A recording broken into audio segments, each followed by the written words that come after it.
Chapter 1. The Soldier's Foundation. Raphael Loomis had built his life on three pillars: honor, loyalty, and family. At 34, the Army Ranger Sergeant possessed the kind of quiet intensity that came from a decade of special operations missions across 3 continents. His weathered hands told stories of rope burns and rifle grips, while his calculating gray eyes had seen enough darkness to appreciate the light when he found it. That light had been Amy Jefferson, a vibrant elementary school teacher he'd met at his brother's wedding 8 years ago. She was everything Raphael wasn't: spontaneous where he was methodical, talkative where he was reserved, trusting where he was suspicious. Her laugh could fill a room, and her optimism seemed genuine enough to believe in forever. Their son Lance arrived 3 years into their marriage, a miniature version of Raphael with Amy's infectious smile. The boy was now 5, obsessed with dinosaurs, and convinced his father was the strongest man alive. Raphael never corrected him on that last point. The Loomis family home sat on 2 acres outside Millfield, a small Texas town where everyone knew everyone's business. Raphael had chosen the location strategically, close enough to Fort Carson for his duties, remote enough for privacy, with sight lines in all directions. Old habits from too many missions in hostile territory. Amy had initially embraced the isolation, turning their property into a mini paradise with gardens, a tire swing, and enough space for Lance to explore safely. But as Raphael's deployments grew longer and more frequent, the enthusiasm dimmed. The silence that Raphael craved became suffocating to Amy. The solitude he found peaceful became lonely for a woman who thrived on social connection. Raphael's brother Marcus, a local sheriff's deputy, tried to warn him during his last leave. "She's been asking a lot of questions about when you're coming back," Marcus had said over beers on the back porch. Maybe requesting some family time wouldn't hurt. But Raphael's unit was short-staffed, and a mission in Eastern Europe had extended from 6 months to 10. He called when he could, sent care packages, and counted down the days until he could hold his wife and son again. What he didn't count on was Kenneth Wyatt. Kenneth was everything Raphael appeared not to be: smooth where Raphael was rough, charming where Raphael was intense, present where Raphael was absent. A successful insurance adjuster who'd moved to Millfield 6 months ago, Kenneth had made it his business to know everyone in town, especially the lonely wives of deployed soldiers. At 36, Kenneth possessed the kind of practiced charm that came from years of manipulating people for profit. His real name was Kevin White, but he'd reinvented himself in 3 different states, always one step ahead of the consequences of his actions. Millfield represented a fresh start and new opportunities, particularly the kind that walked into the local diner looking lost and wearing a wedding ring. Kenneth had studied Amy from afar before making his move. He'd learned her routines: grocery shopping on Tuesdays, Lance's soccer practice on Thursdays, her habit of sitting alone at Murphy's Cafe on Friday afternoons, staring at her phone and waiting for calls that came less and less frequently. The approach had been calculated: a staged flat tire in front of the elementary school, perfectly timed for when Amy finished her shift. Kenneth had watched her rush to help, had seen her genuine concern for a stranger's predicament. From there, it was just a matter of being everything her absent husband wasn't. While Raphael was learning to survive in hostile territory, Kenneth was turning Amy's loneliness into his opportunity. Coffee meetings became lunch dates. Lunch dates became afternoon visits when Lance was at school. The progression was methodical, designed to fill the void that Raphael's absence had created. By the time Raphael's deployment entered its 9th month, Kenneth had become a fixture in Amy's life. He attended Lance's soccer games, helped with yard work, and provided the emotional support that video calls couldn't deliver. To the town of Millfield, he was just a good neighbor helping a military family. To Amy, he was becoming something far more dangerous. Raphael's last video call home had been 3 weeks ago. The connection was poor, the conversation stilted, and Lance had seemed distracted, talking about Mr. Kenneth, who'd taught him to throw a baseball. Amy had quickly changed the subject, but Raphael's instincts, honed by years of reading hostile situations, had registered the shift.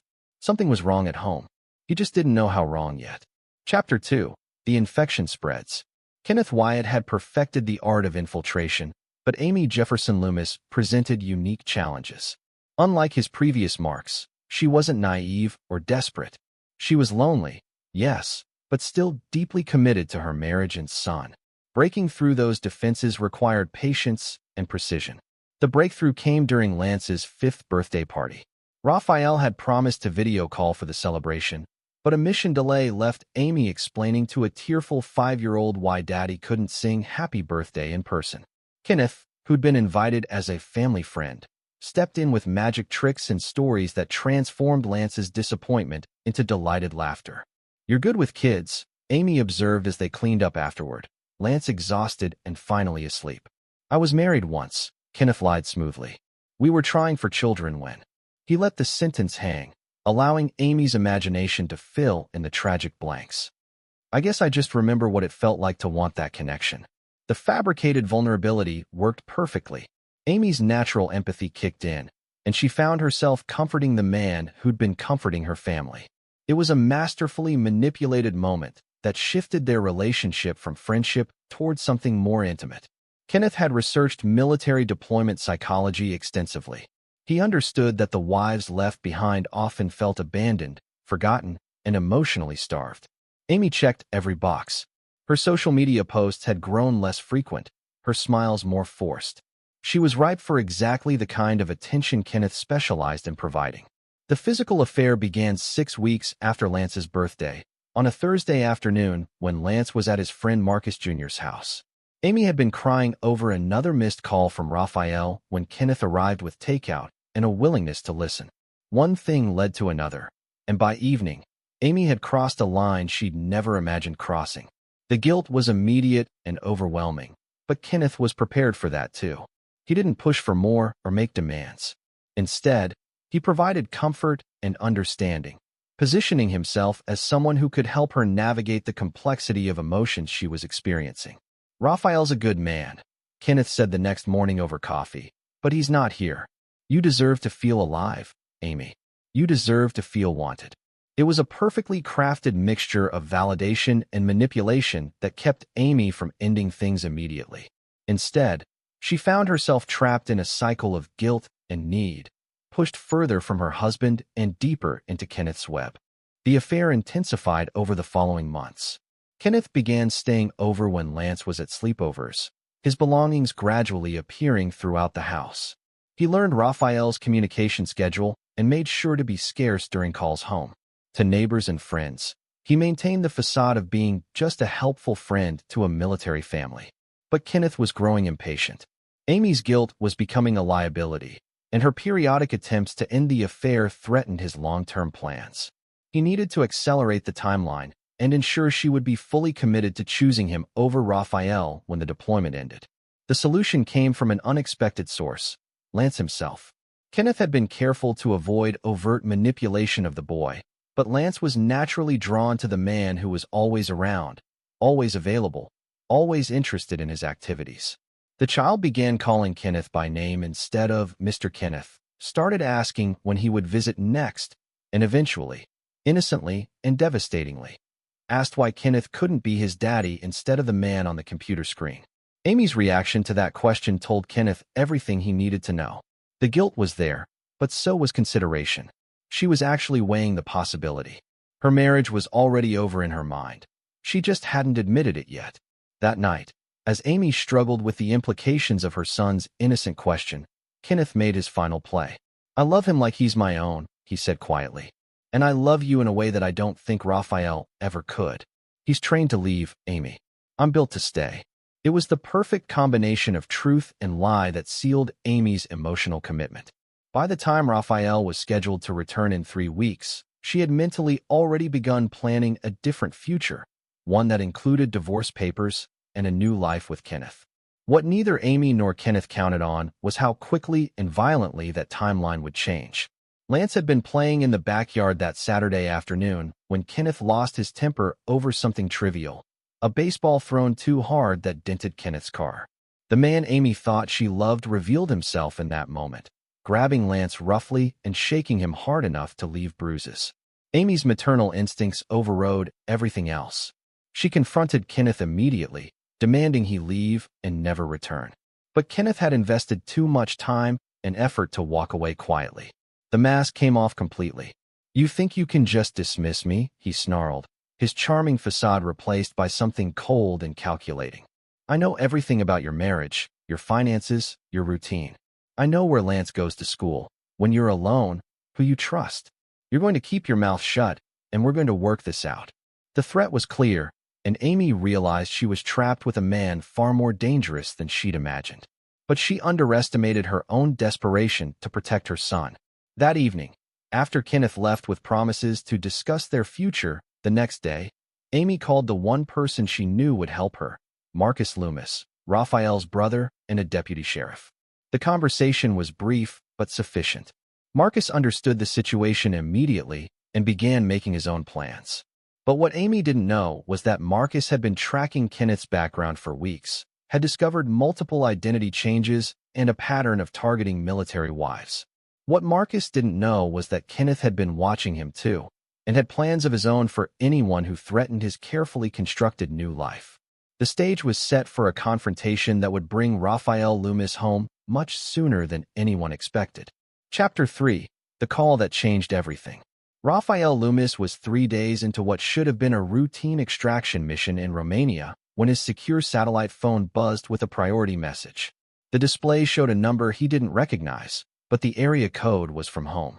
Against protocol, he answered, "Sergeant Loomis?" The voice belonged to Dr. Maurice Walls from Millfield General Hospital. "I'm calling about your son, Lance. He's in critical condition." The world stopped. Raphael's training kicked in. Secure the area, gather intelligence, assess the threat, but his father's heart was screaming. "What happened?" "There was an incident at your home this morning. Your wife's friend, Kenneth Wyatt, was involved. Lance has severe internal bleeding and trauma to his head. We've stabilized him, but..." The doctor's voice dropped. "If you want justice, you've got 6 hours." Before Raphael could respond, another voice came on the line. "Sergeant, this is Detective Leon Estes. I'm clocking out early. If certain people disappear before my shift change tomorrow, I didn't see a thing. The whole town is with you on this one." The line went dead. Raphael stared at the phone for exactly 30 seconds, processing the information with military efficiency. His son was dying. His wife had been having an affair, and the man responsible had apparently escalated from adultery to violence against a 5-year-old child. "Johnson," Raphael barked to his second-in-command. "I need immediate emergency leave. Family crisis." Sergeant Stan Forbes, a fellow Texan who'd served 3 tours with Raphael, was already moving toward him. "What do you need, Raph?" "I need to get home in the next 4 hours, and I need it off the books." Stan didn't ask questions. In 6 years of working together, Raphael had never asked for anything personal. If he needed to go home, there was a reason. "There's a military transport leaving for Ramstein in 30 minutes. I know the pilot. From there, we can get you on a civilian flight to Dallas." While Stan worked his connections, Raphael made 3 calls of his own. The first was to a contact in military intelligence who owed him a favor. Within minutes, he had Kenneth Wyatt's complete background, real name Kevin White, wanted for fraud in 2 states, history of targeting military wives, and a sealed juvenile record that included assault charges. The second call went to Marcus, his brother. "I know," Marcus said immediately. "Amy called me yesterday. She tried to end it with him, and he threatened her and Lance. This morning he came back and..." Marcus's voice broke. "Lance tried to protect his mother, Raph. That bastard put a 5-year-old in the hospital. Where is he now?" "Kenneth? Nobody knows. He disappeared after the ambulance took Lance. Amy's at the hospital, hasn't left his side. The whole town's looking for this piece of garbage." "Don't find him," Raphael said quietly. "When I get there, I want him scared, hiding, and isolated. Can you make that happen?" "Already on it. Word spread about what he did. Every business owner, every local, every person with sense wants him gone. He's got nowhere to run except into your hands." The third call was to Lance's bedside phone. Amy answered on the first ring. "Raphael." Her voice was thick with tears and desperation. "Oh God, Raphael, I'm so sorry. I'm so goddamn sorry. How is he?" "Stable, but Dr. Walls says the next 24 hours are critical. There's swelling in his brain, and internal bleeding that required surgery." "Raphael, he was trying to protect me.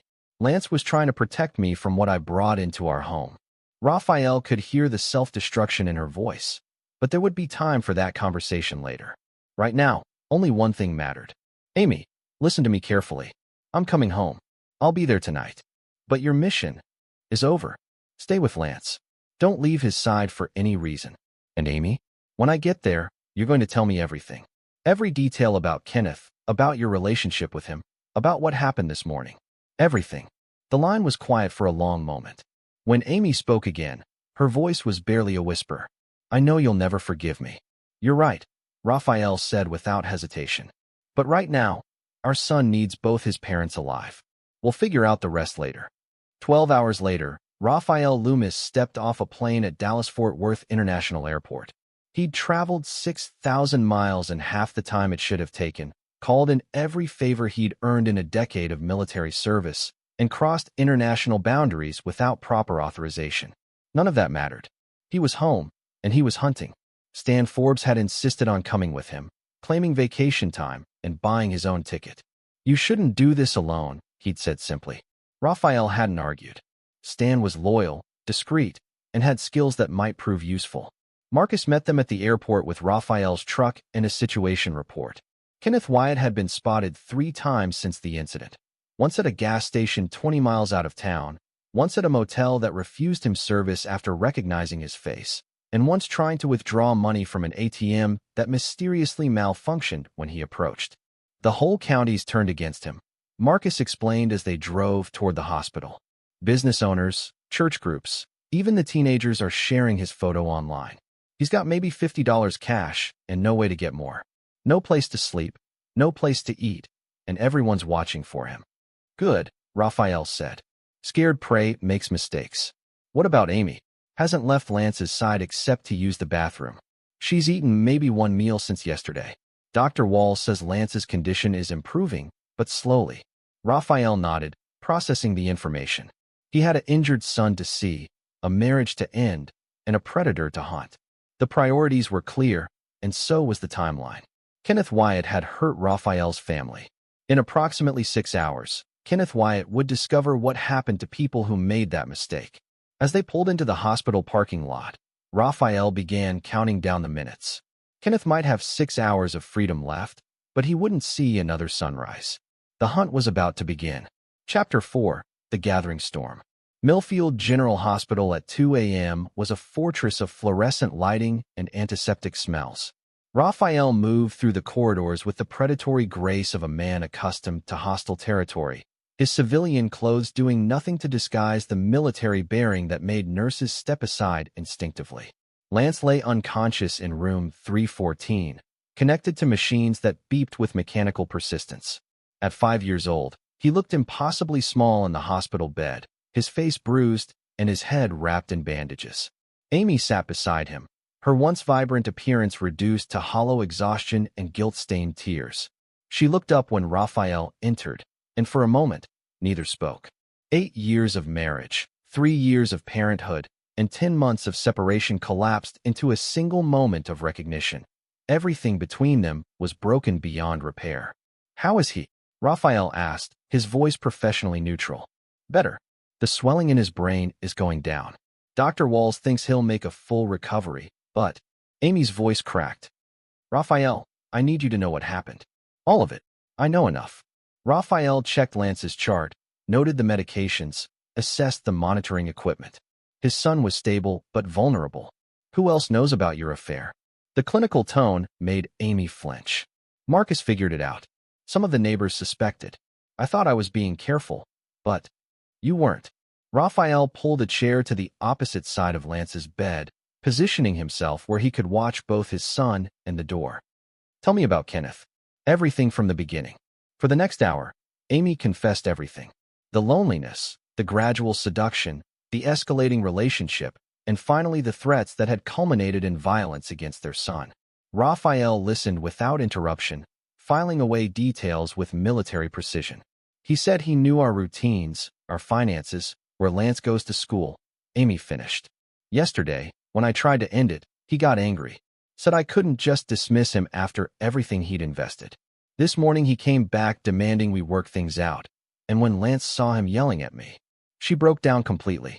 Raphael waited for her to compose herself, then asked, did he ever mention other women? Other places he'd lived? He said he'd been married before, that his wife died, but Amy looked up sharply. You think he was lying? About everything. Raphael pulled out his phone and showed her Kenneth's real background. The multiple identities, the pattern of targeting military wives, the outstanding warrants. His name is Kevin White. He's done this before in at least 3 other states. Amy stared at the screen in horror. I brought a predator into our home. I put Lance in danger because I was lonely and selfish and... Stop. Raphael's voice cut through her spiral. Blame yourself later. Right now, I need information that will help me find him. Find him? Raphael, we should call the police. Let them. The police are giving me 6 hours. Raphael's gray eyes met hers with uncompromising intensity. Detective Estes made that clear. After that, Kenneth becomes their problem again. But right now, he's mine. The implications hung in the air between them. Amy understood what Raphael was saying, what he was planning. A part of her, the part that had watched her son being loaded into an ambulance, didn't object. He mentioned a cabin, she said quietly. Somewhere his late wife used to take him. He never said where, but he knew about hunting and fishing spots around Lake Hartwell. He might have been telling the truth about that part. Raphael nodded, filing the information away. Lake Hartwell was 30 miles northeast, remote, heavily wooded, with dozens of abandoned hunting cabins and fishing spots. Perfect place for a desperate man to hide. Raphael. Amy's voice was barely a whisper. When this is over, our marriage, is over, Raphael confirmed without hesitation. You chose him over our family. The only reason you're telling me everything now is because he hurt Lance. If he'd stayed charming and careful, you'd still be lying to me. The brutal honesty hit Amy like a physical blow, but she didn't argue. She couldn't. I'll move out as soon as Lance is stable, she said. You can have the house, custody, whatever you want. I know I don't deserve. No, you don't. Raphael stood, checking his watch. But right now, our son needs his mother. So you're going to stay here, stay alert, and call me if anything changes. Stan Forbes is outside the door. He'll make sure you and Lance are safe. Where are you going? Raphael was already moving toward the door. Hunting. In the hallway, Stan Forbes leaned against the wall with the casual alertness of a professional soldier. How's the boy? Going to be fine. Any word on our target? Marcus has been working his contacts. 3 more sightings, all heading northeast toward Lake Hartwell. Local gas station attendant says a man matching Kenneth's description tried to buy supplies around midnight, but left when he realized everyone was staring at him. Good. He's scared and running on instinct. That makes him predictable. Raphael checked his sidearm, a Glock 19 he'd carried through 3 combat deployments. I want him isolated and desperate when I find him. You sure you want to do this alone? Raphael considered the question. Stan was loyal, capable, and discreet. But this was personal in a way that required solitude. This is something I need to finish myself. Understood. Stan pulled out a prepaid cell phone and handed it to Raphael. Untraceable. Numbers for Marcus, the hospital, and my personal line are programmed in. Anything goes wrong, we were never here. Raphael pocketed the phone and headed for the elevator. In the reflection of the metal doors, he saw a man transformed. The husband and father who deployed 10 months ago was gone, replaced by something harder, colder, and infinitely more dangerous. Kenneth Wyatt had made the mistake of thinking he could hurt Raphael's family without consequences. In about 4 hours, he would learn exactly how wrong he'd been. The hunt was moving to the next phase. Chapter 5, The Noose Tightens. Raphael drove through the pre-dawn darkness with the methodical patience of a predator who knew his prey was already trapped. Lake Hartwell stretched across 30 square miles of Texas wilderness, dotted with fishing cabins, hunting lodges, and enough remote hideouts to conceal an army. But Kenneth Wyatt wasn't an experienced outdoorsman. He was a con artist who'd grown comfortable in suburban environments, now forced into terrain that favored soldiers over insurance adjusters. Marcus had done excellent work during Raphael's absence. Every route out of Millfield was being watched by concerned citizens, hunters, fishermen, and locals who'd volunteered to keep an eye out for Kenneth. The unofficial manhunt had the feel of frontier justice, which was exactly what Raphael wanted. At 4 a.m., Raphael pulled into the parking lot of Hartwell Marina, where Marcus waited with a detailed map and a thermos of coffee that remained untouched. 5 more sightings since midnight, Marcus reported, all clustered around the North Shore. Couple of fishermen saw someone breaking into the old Carlson cabin around 2 a.m. When they went to check it out, whoever it was ran into the woods. Raphael studied the map, noting elevation lines, access roads, and water sources. The Carlson cabin was isolated but accessible by hiking trail, perfect for someone who needed shelter but could bolt quickly if discovered. What's the terrain like around there? Dense pine forest, couple of creek beds, limestone cliffs on the east side. Only one real road in or out, but plenty of game trails if you know the area. Marcus paused. Raphael, I need to ask, what exactly are you planning here? Raphael's expression didn't change. Justice. That's not an answer. It's the only answer I'm giving. Raphael folded the map and checked his gear, tactical knife, zip ties, emergency medical supplies, and enough ammunition for a small war. How long until sunrise? Hour and a half, maybe 2. Perfect. He'll be exhausted, disoriented, and making poor decisions. Time to end this. As Raphael prepared to leave, Marcus grabbed his arm. Brother, I know what he did to Lance is unforgivable. I know what he did to your marriage is unforgivable. But if you cross certain lines. I crossed those lines the moment I got that phone call, Raphael said quietly.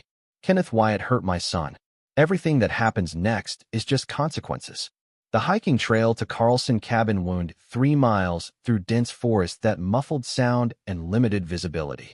Raphael moved with the silent efficiency of special operations training, reading the terrain for signs of recent passage. Broken branches, disturbed ground cover, and discarded candy bar wrappers told the story of a man moving clumsily through unfamiliar territory. At 5:30 a.m., Raphael found Kenneth's first major mistake. An abandoned backpack containing identification, credit cards, and a notebook filled with detailed observations about military wives in 3 different states. The pattern was clear. Kenneth had been running this con for years, targeting vulnerable women with deployed husbands, building relationships designed to extract maximum emotional and financial benefit before moving on.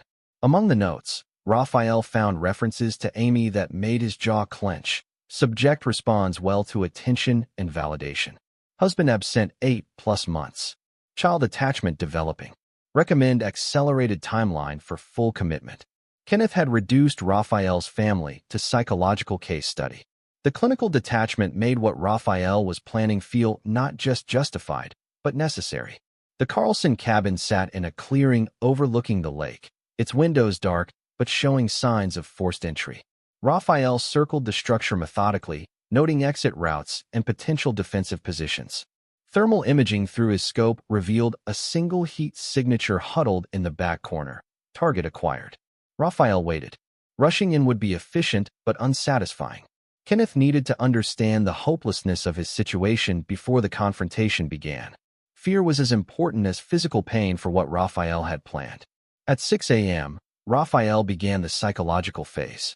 He threw pebbles at the cabin's metal roof, irregular intervals designed to suggest someone moving around outside. He snapped branches and rustled bushes just loud enough to be heard, just quiet enough to create uncertainty. Through his scope, Raphael watched Kenneth's heat signature become increasingly agitated, moving from window to window, clearly terrified but unable to see his hunter.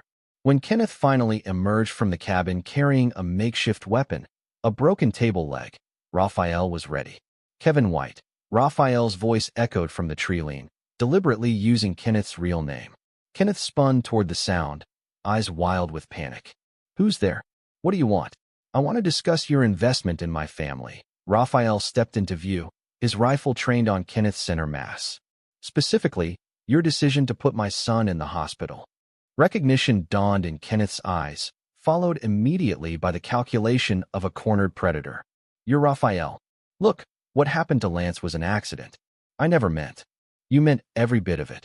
Raphael advanced steadily, forcing Kenneth to back toward the lake.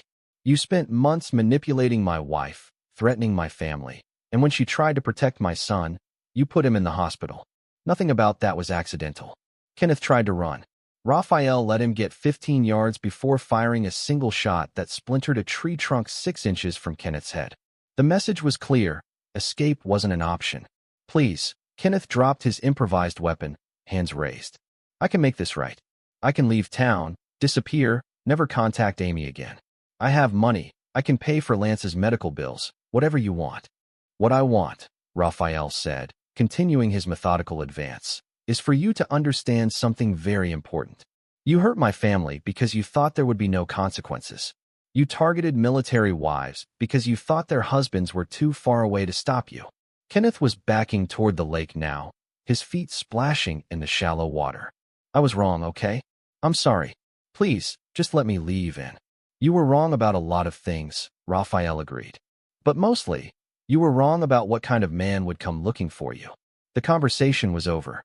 Raphael had learned everything he needed to know, and Kenneth had confirmed every assumption about his character. What happened next wasn't justice in any legal sense. It was something older, more personal, and infinitely more final. The sun was rising over Lake Hartwell, painting the water gold and orange. It was going to be a beautiful morning. Kenneth Wyatt would not see the end of it. Chapter 6. The Price of Betrayal. Kenneth stood knee-deep in Lake Hartwell's frigid water, his expensive clothes soaked and his carefully maintained facade completely stripped away. The smooth-talking insurance adjuster had been replaced by a desperate animal who finally understood he was trapped with an apex predator. You can't just kill me, Kenneth said, his voice cracking with barely controlled terror. I have rights. There are laws. Raphael continued his measured advance into the water, his rifle never wavering from Kenneth's torso. You're right about the laws. Cold-blooded murder carries serious penalties. He paused, letting the words sink in. But there are other kinds of justice, Kevin. The kind that happens when you make enemies in small towns. My name is Kenneth Wyatt. Your name is Kevin James White. Born in Tulsa, arrested for assault at 16, married and divorced 3 times, wanted for fraud in Oklahoma and Arkansas. Raphael's voice carried the mechanical precision of a military briefing. You've been running cons on military wives for at least 4 years. Amy wasn't your first victim, and Lance wouldn't have been your last. Kenneth's face went pale as his carefully constructed identity crumbled. How did you? I made some calls.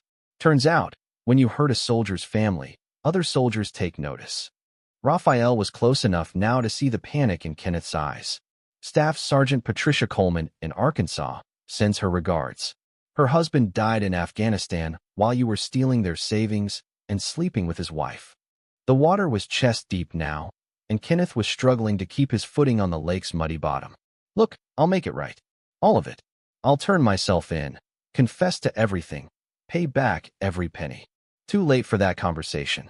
Raphael lowered his rifle and pulled out his tactical knife. You see, Kevin, I've been thinking about this for the last 6 hours. About what you did to my son, what you put my family through, what kind of man targets children when things don't go his way.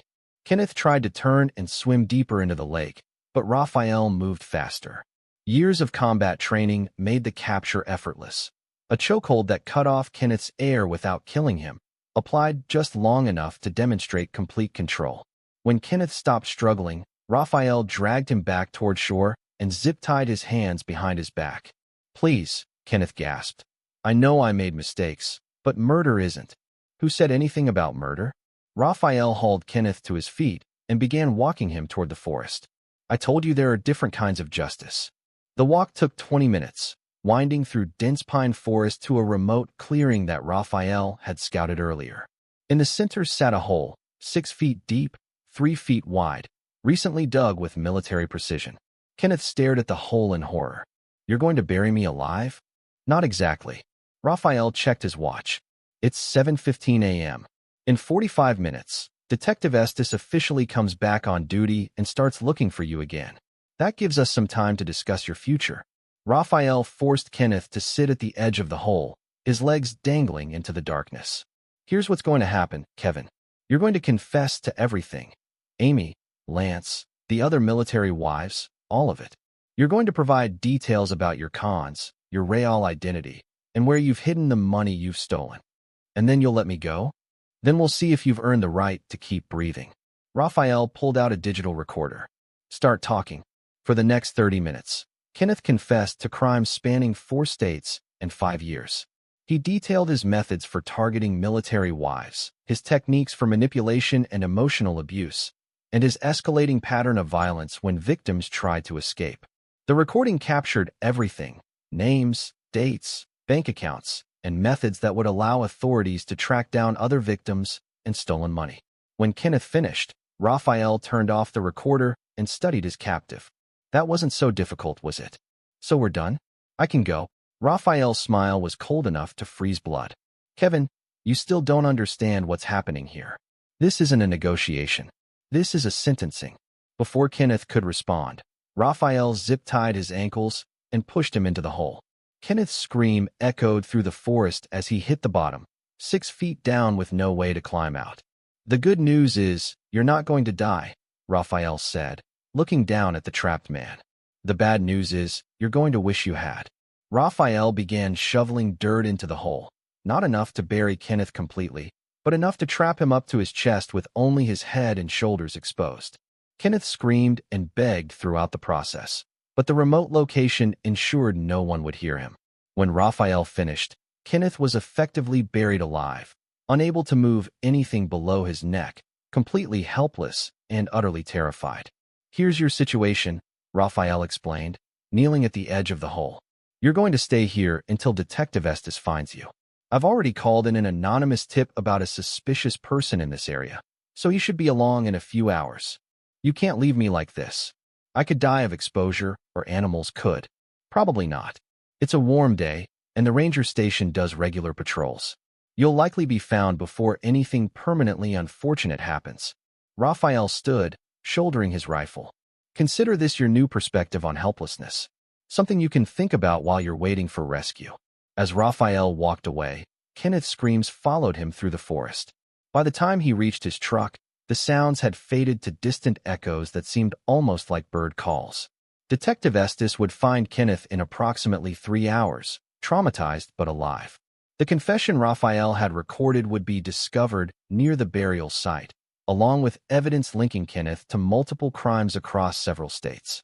Kenneth would spend the next 20 years in prison, assuming he survived the experience of being a known child abuser in the general population. Raphael checked his phone. Amy had texted that Lance was awake and asking for his father. The most important part of this situation was over. His son was safe, his enemy was neutralized, and justice had been served in the most appropriate way possible. As he drove back toward town, Raphael began planning the next phase. Kenneth was finished, but there were still loose ends to tie up. Amy would need to face consequences for her choices, and their marriage would need to be formally ended. The sun was fully up now, promising a beautiful day. Kenneth Wyatt had been wrong about many things, but he'd been right about one. He definitely wouldn't see another sunrise as a free man. Chapter 7. The Reckoning. Raphael arrived at Millfield General Hospital as the morning shift change was occurring, slipping through the corridors with the same predatory efficiency he'd carried into the forest. The prepaid phone in his pocket had buzzed twice. Text messages from Marcus confirming that Detective Estes had received an anonymous tip about suspicious activity near Lake Hartwell. Lance was awake when Raphael entered room 314, his 5-year-old eyes bright but confused. The boy's face lit up when he saw his father, a reaction that hit Raphael harder than any enemy fire he'd ever faced. "Daddy." Lance's voice was weak but excited. "You came home. I'll always come home for you, buddy." Raphael sat carefully on the edge of the hospital bed, mindful of the medical equipment. "How are you feeling?" "My head hurts and my tummy's sore. But Dr. Walls says I'm getting better." Lance's expression grew serious with the gravity only children could achieve. "Daddy, I try to protect Mommy from the bad man, just like you taught me." Raphael felt something cold and final settle in his chest.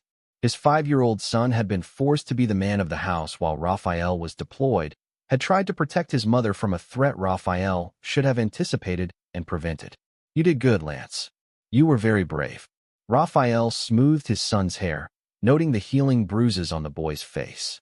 "But protecting Mommy isn't your job anymore. That's Daddy's job." "Is the bad man gone?" Raphael's gray eyes met his son's innocent gaze. "Yes. He won't hurt you or Mommy ever again." Amy had been sitting quietly in the corner, watching the interaction between father and son with something that looked like grief. When Lance finally fell back asleep, she approached Raphael with the careful movements of someone afraid of triggering an explosion. "The doctor says he can go home tomorrow," she said quietly. "Full recovery expected, no permanent damage." Raphael nodded, studying his son's peaceful face. "That's good. He'll need stability while he heals. Raphael, about Kenneth. Kevin White was found by police this morning, buried up to his neck in the woods near Lake Hartwell. He's confessed to multiple crimes and will be transferred to county lockup later today. Raphael's tone was matter-of-fact, as if discussing the weather. He won't be bothering anyone again. Amy stared at him in shock. You buried him alive? I buried a predator who hurt my son. The fact that he's still breathing is more mercy than he deserved. The clinical detachment in Raphael's voice made Amy step back. This wasn't the man she'd married. This was something harder, colder, and infinitely more dangerous. She was looking at what 10 months of deployment and ultimate betrayal had created. What happens now? She asked. Now we discuss your future. Raphael finally looked at her directly, and Amy flinched at what she saw in his eyes. You're going to leave Millfield. Today. You're going to file for divorce, surrender all custody rights to Lance, and disappear from our lives permanently. Raphael, please, I know I made mistakes. Mistakes? Raphael's voice never rose above a conversational level, but the threat was unmistakable. You brought a predator into our home. You chose him over our family. You put our son in danger because you were lonely and selfish. Those aren't mistakes, Amy. That's betrayal. Amy began crying, but Raphael felt nothing. The woman he'd loved, the mother of his child, had ceased to exist the moment she'd chosen Kenneth over their family. What sat before him now was just a stranger who happened to share his son's DNA. I'll give you the house, alimony, whatever you want, Amy sobbed. Please don't take Lance away from me completely. He's my son too. He was your son when you were sleeping with Kenneth. He was your son when you put him in danger. But you chose Kenneth anyway. Raphael stood, checking his watch. You have 2 hours to pack whatever you can carry in your car. Marcus will escort you to the city limits to make sure you don't try to contact Lance or cause any scenes. This is cruel, Raphael. Whatever I did, I still love Lance. If you loved Lance, Kenneth would never have been in our house. Raphael moved toward the door, then paused. Amy, I want to be very clear about something. If you ever try to contact my son, if you ever try to interfere in his life, if you even drive through this county again, I will consider it a threat to his safety. And I handle threats to my family in very permanent ways. The message was unmistakable. Amy understood that her choices had consequences beyond just losing her marriage. They'd cost her everything, forever. Where am I supposed to go? What am I supposed to do? Raphael paused at the door. You should have thought about that before you brought Kenneth into Lance's life. Your choices, your consequences. As Raphael left the hospital room, he heard Amy's quiet sobs behind him. He felt nothing, no satisfaction, no regret, no lingering affection. The woman he'd loved was dead, killed by her own decisions. What remained was just a stranger who posed a potential threat to his son's well-being. In the hallway, Stan Forbes waited with the patient expression of a professional soldier. How'd she take it? About as expected. She'll be gone by evening. Raphael pulled out his phone and called Marcus. It's done. Amy will be leaving town in the next 2 hours. Make sure she understands it's permanent. Copy that. Any other loose ends? Raphael considered the question. Kenneth was neutralized, Amy was being expelled, and Lance was safe. The immediate threats were handled, but there would be long-term considerations. I'll need to find someone to help with Lance while I transition out of active duty. A housekeeper, maybe a nanny. Someone I can trust completely. I know a few military wives whose husbands were killed in action. Good women looking for honest work and a stable situation. I'll make some calls. Do that. Raphael looked back toward Lance's room, where his son slept peacefully for the first time in days. And Marcus? Thank you. For everything. Family takes care of family, brother. Always. As Raphael walked toward the hospital exit, he began mentally planning the next phase of his life. Lance would need time to heal, both physically and emotionally. They'd need to build new routines, new traditions, new memories that didn't include the woman who'd betrayed them both. It wouldn't be easy, but Raphael had survived worse. And unlike Kenneth and Amy, he understood the most important lesson of all. Families were worth protecting, no matter what it cost. The reckoning was complete. Now came the harder task of rebuilding. Chapter 8. New Foundations. 3 months later, Raphael stood in the kitchen of their home, watching Lance eat breakfast with the methodical focus of a child who'd learned to appreciate simple pleasures. The boy had healed remarkably well. Physically, The doctors pronounced him completely recovered, and emotionally, he seemed to be adapting to their new routine with the resilience that children possessed. "Daddy, can Miss Della teach me to make pancakes today?" Lance asked, syrup dripping down his chin. Della Yates, the military widow Raphael had hired as their housekeeper and Lance's caregiver, looked up from packing the boy's lunch. At 42, she'd lost her husband in Afghanistan 2 years ago and understood the complexities of military families better than most. She was efficient, trustworthy, and had quickly become an essential part of their household. "If you finish your regular breakfast first," Della said with mock sternness. "Pancakes are for weekends, remember?" Lance nodded solemnly, attacking his eggs with renewed enthusiasm. The interaction was easy, natural, and completely free of the tension that had characterized their home during Amy's affair. Raphael had made the right choice in cutting that cancer out of their lives. "Any word on the trial?" Della asked quietly while Lance was distracted. "Next month." Kevin White pled guilty to multiple counts of fraud and assault. 25 years minimum. Raphael sipped his coffee, feeling a deep satisfaction at the justice system finally working correctly. His attorney tried to claim temporary insanity due to trauma from his near-death experience in the forest, but the judge wasn't buying it. "Good. Men like that should stay locked up where they can't hurt anyone else." Raphael nodded, watching Lance carefully arrange his remaining eggs into patterns on his plate. The boy had never asked about his mother's absence, hadn't mentioned Kenneth since the hospital, and seemed genuinely content with their new family structure. Children were remarkably adaptable when given stability and clear boundaries. The house phone rang, and Raphael checked the caller ID, Marcus. "Morning, brother." "Morning. Got some news you should hear. Amy's been arrested in Nevada. Driving under the influence, outstanding warrants for unpaid bills, and apparently she's been living out of her car for the past month." Raphael felt nothing at the information. "She's not my problem anymore." "I know, but thought you should be aware. Her public defender called the county looking for character witnesses or someone to post bail. The sheriff's office told them to try family in another state." "Good. Lance doesn't need that instability in his life." Raphael watched his son finish breakfast and run to get his backpack. "Anything else?" "Actually, yeah. Remember that military intelligence contact you used to track down Kenneth's background? He's been asking questions about your plans. Seems there might be an opening for someone with your skills in a more specialized unit." Raphael had been expecting this conversation. His current deployment schedule was incompatible with single parenthood, but his military career was the only life he'd known for 15 years. "What kind of opening?" "Domestic security consulting. Based out of Dallas. Minimal travel, excellent pay. Government contract work, but civilian status. You'd be home every night." The opportunity was tempting, a chance to use his skills while maintaining the stability Lance needed. "I'll think about it." "Don't think too long. Good positions like this don't stay open forever." After Marcus hung up, Raphael considered the possibility. Lance was thriving in their current situation, but he would need more than just a father and a housekeeper as he grew older. He'd need consistency, community, and the kind of stability that came from knowing his father would always be there. "Daddy, I'm ready for school." Lance appeared in the kitchen doorway, backpack secured and shoes tied with the precision Raphael had taught him. "Outstanding, soldier. You have everything you need." Lance patted his backpack confidently. "Lunch, homework, library book, and emergency contact card. Perfect. Miss Della will pick you up after school, and we'll work on your baseball swing when I get home. Can we have hamburgers for dinner? We'll see what Miss Della has planned." The morning routine was simple, efficient, and completely theirs. No drama, no uncertainty, no threats to Lance's well-being. This was what family was supposed to feel like. As Raphael drove Lance to school, he thought about Amy's arrest in Nevada.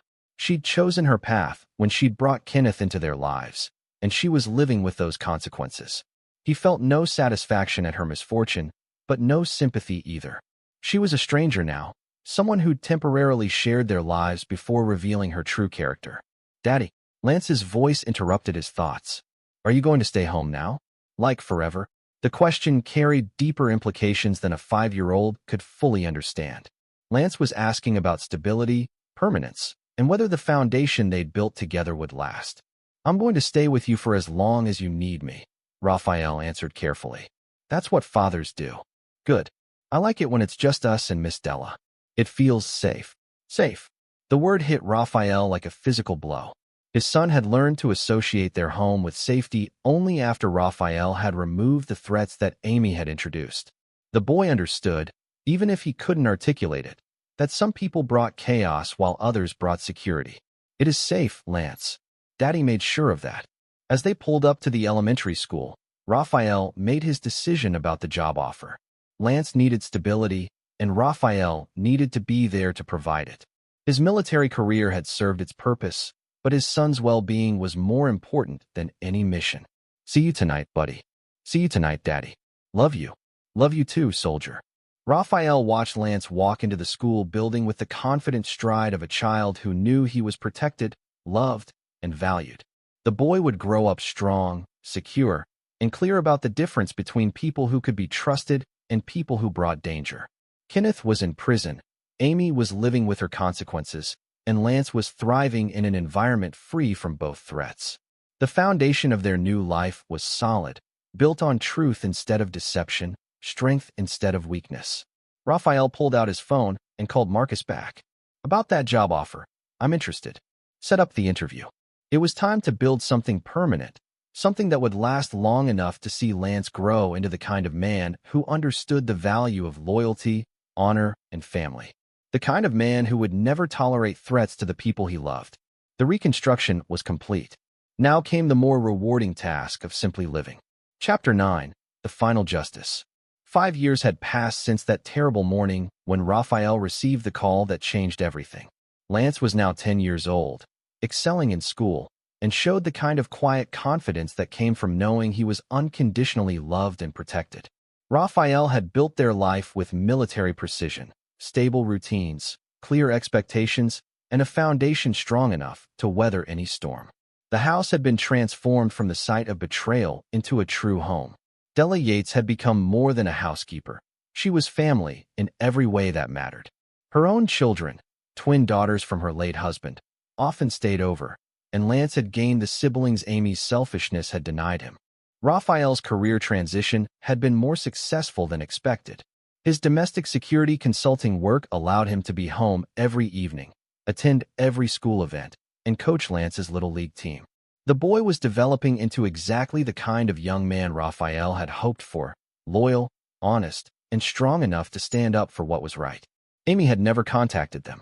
According to Marcus, who occasionally checked public records out of professional curiosity, she drifted from Nevada to California to Oregon, accumulating minor arrests and failed relationships.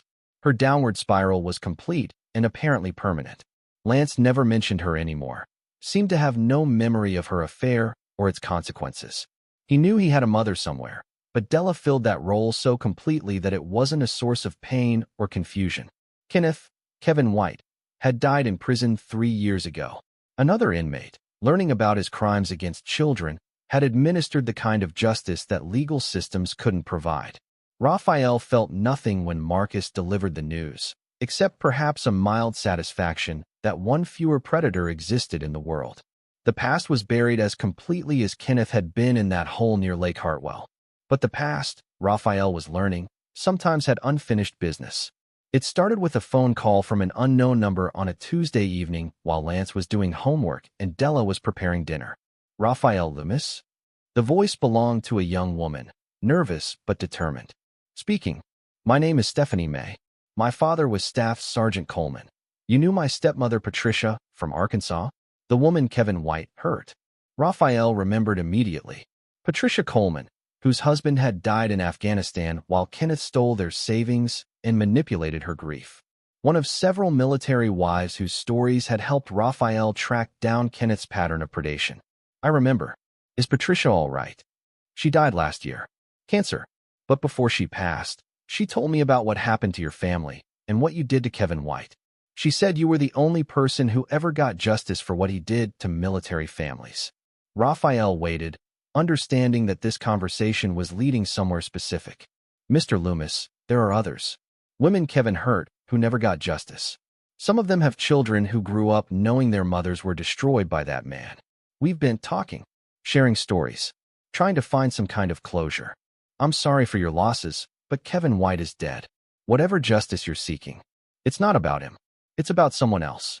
Raphael felt his predatory instincts sharpen. Explain. There's another man, working the same con Kevin used. Targeting military wives, using the same psychological manipulation techniques, the same pattern of escalation. He even uses similar fake identities. We think he might have known Kevin, maybe learned from him.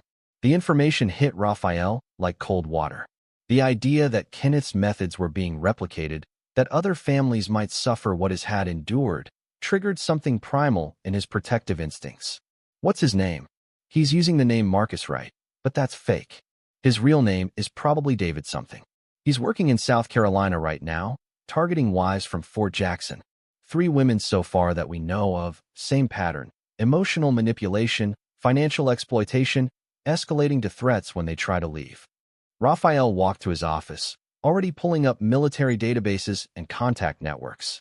How do you know all this? One of the wives reached out to Patricia before she died, asking for help. Patricia started investigating, connecting with other victims, building a case. When she passed, she left us all her research and asked us to find someone who could actually do something about it. Why me? Because you're the only person who ever made Kevin White face real consequences. The only one who understood that some people are too dangerous to be handled by courts and lawyers and social workers. We need someone who can stop this before it gets worse. Raphael was quiet for a long moment, processing the implications. Lance was settled, their life was stable, and Raphael had no legal obligation to help strangers in South Carolina. But he also understood what it meant when predators were allowed to operate without consequences. I'll need everything you have on this Marcus Wright. Documents, timelines, victim statements, anything that establishes his pattern. I can email it tonight. But Mr. Loomis, there's something else. One of his current victims has a 5-year-old son. Marcus has been getting violent with the boy when the mother tries to resist his demands. Raphael closed his eyes, seeing Lance's face in the hospital 5 years ago. History was repeating itself, and another child was in danger from another predator who thought military wives were easy targets. Send me everything. I'll handle it. What are you going to do? Whatever's necessary. After Stephanie hung up, Raphael sat in his office for several minutes, thinking about the life he'd built and the obligations that came with his particular skills. Lance was safe, happy, and thriving. Their world was complete and peaceful. But somewhere in South Carolina, another military family was being destroyed by a predator who thought he could operate without consequences.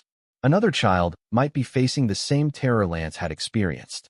Raphael made his decision with the same cold certainty he'd felt 5 years ago. Della, he called toward the kitchen. I need to take a business trip this weekend. Can you handle Lance's schedule? Of course. Nothing serious, I hope. Just some unfinished business that needs attention. As Raphael began planning his trip to South Carolina, he felt the familiar calm that came with having a clear mission and righteous purpose. Marcus Wright would discover what Kevin White had learned, that some men were too dangerous to hurt military families. Lance appeared in the office doorway, homework completed and ready for their evening ritual of reading together. Hey, buddy. Good job on your homework. Ready for our book? Yeah. We're at the part where the good guys win, right? Raphael smiled, pulling his son onto his lap and opening their current adventure novel. That's right, soldier. The good guys always win in the end.